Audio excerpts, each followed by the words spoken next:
मैं दिनेश कुमार और आप सुन रहे हैं लर्निंग सीरीज। सुनोगे नहीं तो जानोगे कैसे। पिछले एपिसोड में आपने सुना गांधी जी की नीतियों के बारे में, कैसे गांधी जी अपनी अहिंसा और सत्य की नीतियां बनाते थे और उसके बाद खुद ही उनके विरोध में खड़े हो जाते थे। आज हम आगे बात करेंगे। पहले तो गांधी ने कहा कि इंग्लैंड और जर्मनी के युद्ध में अंग्रेजों की मदद न की जाए, क्योंकि लड़ाई में हिंसा होती है। हिंसा के कार्य में सहायता कैसे दी जा सकती है। परंतु गांधी के धनी मित्रों ने सरकार से ठेके लिए और उसे युद्ध का सामान देकर खूब धन कमाया। यहाँ उन धनिकों के नाम लेने की आवश्यकता नहीं है, क्योंकि बिड़ला, डालमिया, बालचंद हीराचंद और नानजी भाई पटेल, कालिदास को सभी जानते हैं। गांधी जी और उनके साथियों की इन लोगों ने बड़ी आर्थिक सहायता की, परंतु गांधी जी ने इनसे धन कभी अस्वीकार नहीं किया, यद्यपि यह धन युद्ध द्वारा कमाया गया था। गांधी जी ने इन लोगों को सरकार से ठेके लेने और माल देने से रोका नहीं। यही नहीं, गांधी जी ने कांग्रेसी खादी भंडार को सेना के लिए कंबल देने की स्वयं अनुमति दी थी। गांधी जी सन 1944 में जेल से छूटे तो अन्य लीडर भी छोड़ दिए गए, क्योंकि सबको इस शर्त पर छोड़ा गया कि कांग्रेस अंग्रेजों को जापान के विरुद्ध लड़ाई में सहायता देगी। कहां सुभाष जापान के सहयोग से अंग्रेजों को भारत से भगाने की आर पार की लड़ाई लड़ रहे थे, वही गांधी जी ने इस शर्त का विरोध करना तो दूर, सरकारी शर्त को अक्षरश स्वीकार कर लिया। गांधी की नीति में स्थिरता का तो नाम ही नहीं था। उनकी राजनीति आत्मशक्ति, व्रत, प्रार्थना और हृदय की शुद्धता जैसे अंधविश्वासों के आधार पर चलती थी। गांधी जी ने एक बार कहा था, अहिंसा से 1000 वर्ष पीछे प्राप्त की हुई स्वतंत्रता उस स्वतंत्रता से अच्छी है जो हिंसा से इस समय ली जाए। किंतु यह तो ऊपर के उदाहरण से स्पष्ट है कि वे कहते कुछ थे और करते कुछ और थे। गांधी के अहिंसा के सिद्धांत की अस्थिरता का पता एक घटना से चलता है। पाकिस्तान के बाद कश्मीर का प्रश्न आया। पाकिस्तान ने कश्मीर को हड़पने के लिए कश्मीर पर हमला किया।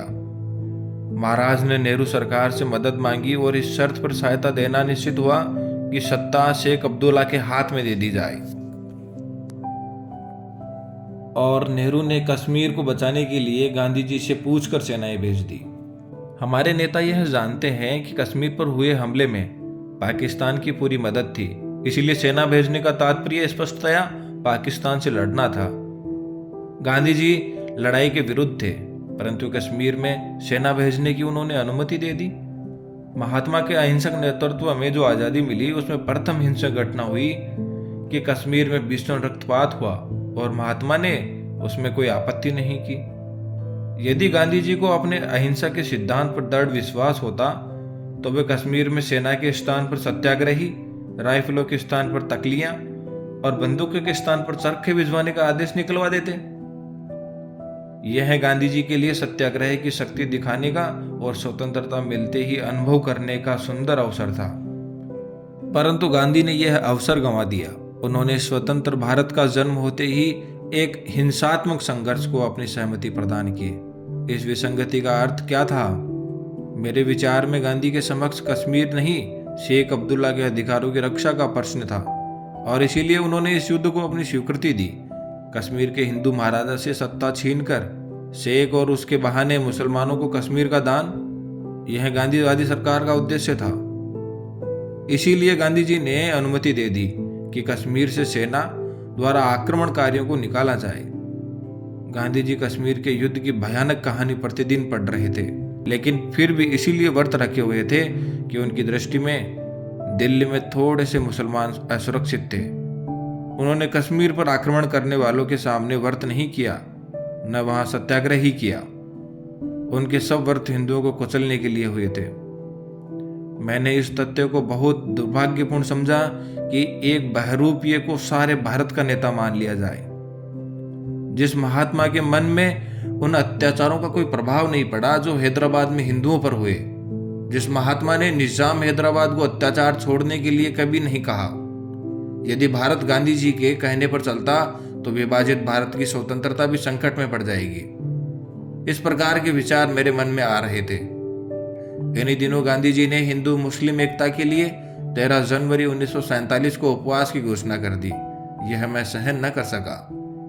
गत 4 वर्षों में मैं एक दैनिक समाचार पत्र का संपादक था और उससे पहले भी सार्वजनिक कार्य करता था, इसलिए मुझे राजनीतिक घटनाओं के संबंध में पूरी जानकारी रहती थी।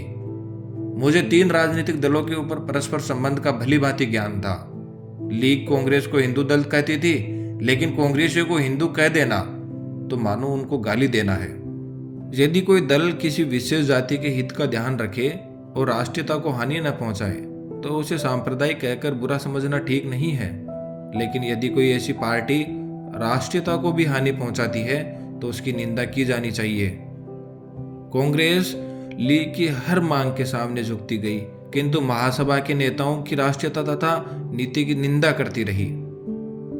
जब कांग्रेस ने मुस्लिम लीग को मुस्लिम दल का नेता मान लिया तो उसे चाहिए था कि महासभा को हिंदुओं का प्रतिनिधि मानती या घोषणा करती कि हिंदुओं के हितों की रक्षा महासभा करेगी या स्वयं कांग्रेस करेगी, किंतु कांग्रेस ने ऐसी कोई घोषणा नहीं की, जिसका परिणाम यह हुआ कि एक ओर तो शक्तिशाली मुस्लिम लीग मुसलमानों के हितों की रक्षा करती रही, दूसरी ओर कांग्रेस के मुसलमान भी मुसलमानों के अधिकारों की रक्षा करते रहे। हिंदुओं की रक्षा करने वाला कोई न था। कांग्रेस जो महासभा को सांप्रदायिक दल कहकर बुरा बताती थी, लॉर्ड वेवल द्वारा बुलाई गई शिमला कांग्रेस में यह मान लिया गया कि 50% अधिकार मुस्लिम लीग को दे दिया जाए। महात्मा के कहने पर कांग्रेसी लीडर इस बात पे भी तैयार हो गए थे कि उनको हिंदुओं का प्रतिनिधि मान लिया जाए। स्पष्ट है कि कांग्रेस की नीति सांप्रदायिक थी और केवल गांधी की वजह से मुसलमानों को संतुष्ट करना ही उनका एकमात्र लक्ष्य था। हमारे त्यागी और दूरदर्शी नेताओं ने संपूर्ण देश की स्वाधीनता के लिए स्वतंत्रता संग्राम में भाग लिया था। पंजाब, बंगाल, सीमा प्रांत और सिंध ने भी संपूर्ण देश के प्रजातंत्र की स्थापना के लिए बलिदान किए थे, किंतु देश के टुकड़े करने से यह संयुक्त राष्ट्रीय प्रयत्न विफल हो गया।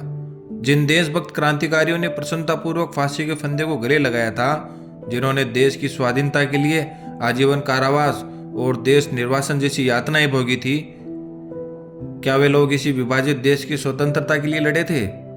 उनके बलिदानों का क्या यही परिणाम उचित था कि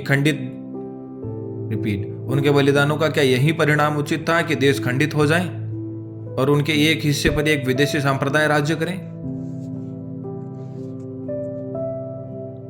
गांधी के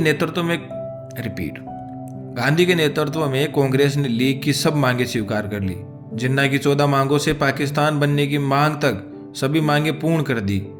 क्या यह दुख का विषय नहीं है कि कांग्रेस राज्य मिलने पर खुशियां मनाए, जबकि पूर्व पश्चिम में पाकिस्तान के रूप में देश के टुकड़े हो गए थे और बीच में हैदराबाद का कांटा चुभ रहा था?